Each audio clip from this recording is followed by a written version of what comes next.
OpenAI's government AI update looks like a national security story. But the more useful lesson is not about Washington, it is about what happens when AI stops being a chatbot and starts touching serious work.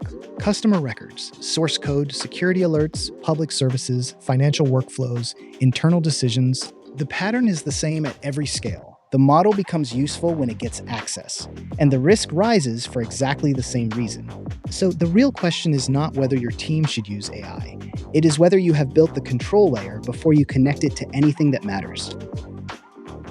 OpenAI published a new set of national security principles for government and law enforcement partnerships. The company says governments are starting to use frontier AI for increasingly important work, including cyber defense and biological security. It also points to defensive programs like Daybreak, Trusted Access for Cyber, and Rosalind Biodefense. These are not framed as open-ended chatbot products. They are framed as controlled access programs for sensitive work.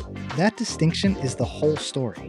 When AI moves into serious environments, the operating model changes. It is no longer enough to say, our policy allows this, or our policy bans that.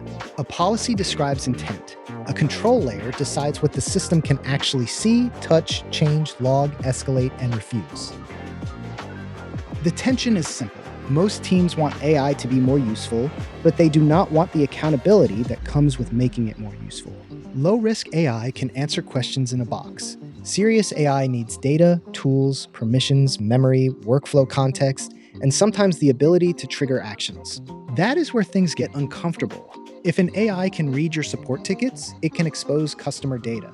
If it can inspect your code, it can leak intellectual property. If it can review security findings, it can misunderstand evidence.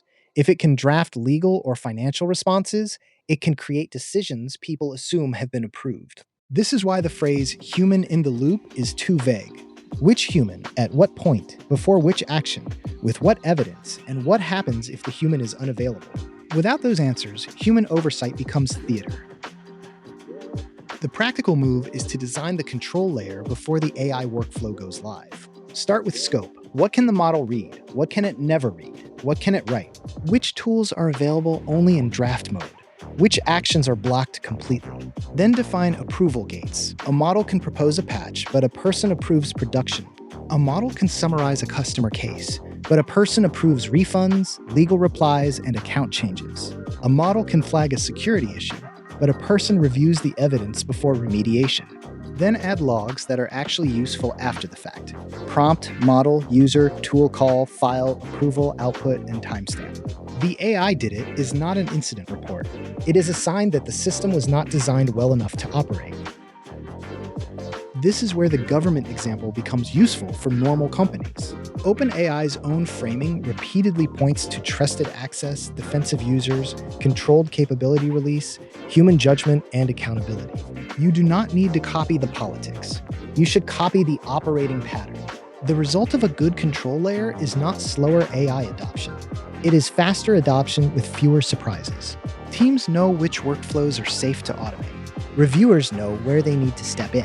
Leaders know who owns the outcome. Engineers know what evidence gets saved. Operators know what the model is allowed to do without asking. That is how AI moves from experiment to infrastructure. Not because every risk disappears, because the risk has somewhere to go. The broader lesson is that AI governance is becoming less philosophical and more mechanical. For the last 2 years, a lot of teams treated governance as a document, a set of principles, a paragraph in an acceptable use policy.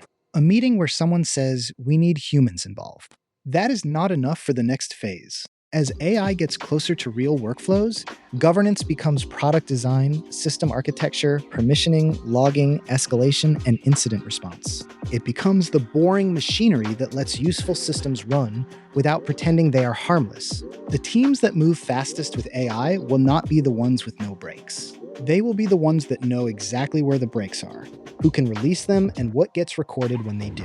That is the control layer mindset. So if your team is connecting AI to real work, do not start with the model demo. Start with the control layer. What can it access? What is blocked? What needs approval? What gets logged? Who owns the result? And how does the system fail safely when the model is uncertain? OpenAI's government update is the headline, but the useful operator lesson is much broader. AI does not become serious because the model gets smarter. It becomes serious when it gets connected to work that matters. Build accordingly. More operator breakdowns at IndieStudio.ai.